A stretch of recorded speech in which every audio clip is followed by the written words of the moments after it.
I'm supposed to go to this little shindig. It's a small cookout. And I don't know how to feel about it. So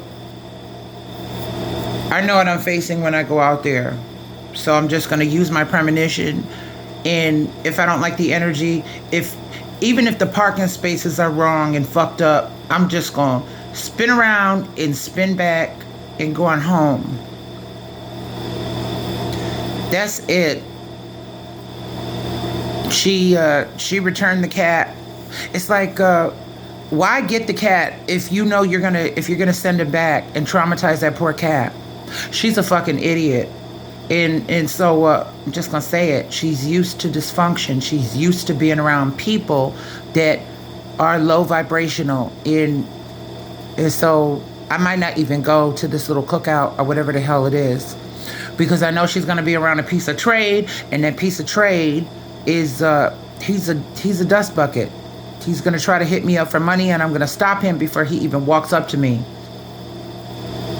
She's stupid. Every cat that she has, every cat that she had, she'll keep it for a while and say, "Oh, I like the company." And the moment he starts acting, or the cat, or he or she starts acting out of pocket or acting foul, she has no patience and no grace to be around animals.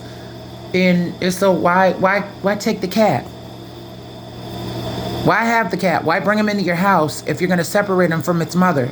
And so she returned it, and it's back with its mother, because she just likes getting high any fucking way. That's her thing. She claims that that's the only thing that she does is get high, with the weed. But I think she's doing more than that. Sometimes you just gotta say it. And I don't pull no cards. I don't pull no punches over here. A lot of that stuff is gateway drugs, and she's been in and out of this, that, and the third. And I try to keep my association with her and any kind of involvement with her, like any kind of activity, to a minimum. So like I said, I don't even know if I'm going to go to this little cookout, because there's always dysfunctional people, and they get mad at the things that you have. They see that if you have a car, they first want you to take them everywhere, and they don't want to pay no gas money. They don't want to put gas into the tank, but they want you to drive them all the way to Timbuktu, fucking East Bumfuck somewhere. No, I'm not doing that. If that dust bucket, if that dick eater walks up to me and hits me up for money, I'm gonna cuss him out, and I'm gonna embarrass him right then and there. If anybody else tries to do it and try to hit me up for a free ride, I'm gonna cuss him out right the fuck there, and I'm gonna leave. She's not a responsible person. She only gives a fuck about her and her little food, and I hate to hear her smacking on the phone. Mm-hmm. Girl, you act like you never ate food before in your whole goddamn life. So I might not go. Every cat that she brought into her house, she got rid of it. Okay, if it clawed or whatever, get it to clawed. If you can't do that in New York State, take it to whatchamacallit. Take it to one of the the pet stores and get their nails cut. Take care of the animals. But she's not responsible. She has no, you know what I'm trying to say?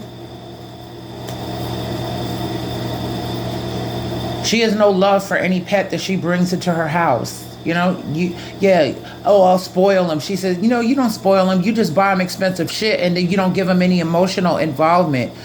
She's not a responsible, caring, loving person. And she'll always be a selfish person, somebody that came in and out of prison. She lives on pleasure. She lives on satisfying and satiating her own needs before anybody else. And that's about it. A lot of addicts do that. A lot of people that, they fall into the traps of addiction, and I want to go there, but shit, I'm talking about her right now. Why bring that cat out of a household where it was used to its mother only to traumatize that poor animal, and then bring it back? And so now at least it's around its mother, and it doesn't have to deal with her. Oh, selfish, she has no emotional, she doesn't have an emotional bone in her body.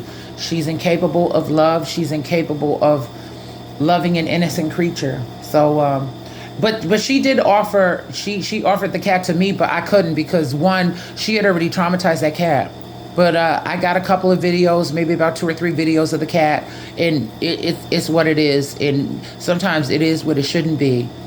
I can't stand when, if you're not going to love the cat and be responsible and, dependable, because a cat it's not like a dog, a feeble-minded dog that goes out there and poops and everything, they depend on the love that you give them. They're emotional creatures. Dogs are, but yeah, cats are different. They're a different story, because most of them they're domesticated. They're not like a lion. They're just a little cat. Some of them are outdoors and a lot of them are indoors, and they don't see you for hours on end. And then you go back to eating and looking on Facebook and social media like a selfish asshole, and that poor cat doesn't get any love. You feed them, and sometimes Goddess only knows what she did to that poor animal. But anyway, don't take the cat if you know he's going to be destructive. The cat is going to be destructive because you have a destructive mindset.